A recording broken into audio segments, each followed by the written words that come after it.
Namamaga ang kaliwang mata at putok ang kilay. Ito ang sinapit ng isang taxi driver matapos suntukin. Nang nakadiditan umano niyang driver ng SUV. Bago nito, makikita ang taxi ni Celso de los Reyes. At ang naturang SUV na sabay na huminto. Sa tapat ng isang shopping mall sa Taguig City. Tapos, binaba niya yung bintana niya, tapos kinumpronta niya ako. Sabi niya, tanda-tanda mo na. Hindi ka pa maayos magmano. Bumaba ang SUV driver mula sa sasakyan. At pinuntahan ang taxi ni De Los Reyes. Inakusahan ng SUV driver. At asawa nitong kasama niya sa sasakyan. Nadinikit daw sila ni De Los Reyes sa kalsada. Itinanggi naman ito ng taxi driver. Pero hindi raw kumalma ang SUV driver.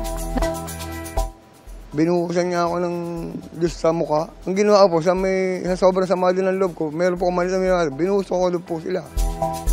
At tapos nito ay lumayo na raw si De Los Reyes. Pero pinaharang siya ng SUV driver sa mga gwardya. Nang maharang si De Los Reyes, lumapit na ang asawa ng SUV driver. At binuhusan umano ng tubig sa mukha ang taxi driver.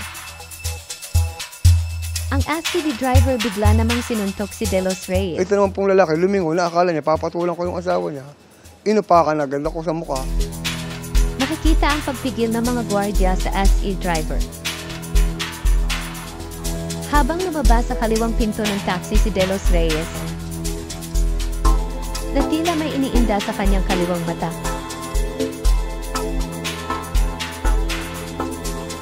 Sa presinto nakikipag-areglo raw ang SUV driver. Sa nakaalitang taxi driver pero hindi na ito pumayag. Itutuloy raw ni De Los Reyes ang pagsasampa ng kaso. Agad naman naaresto ang suspect na isa palang immigration officer. Mahaharap ito sa kasong slight physical injuries. Nanawagan naman ng tulong si De Los Reyes para sa kanyang pagpapagamot.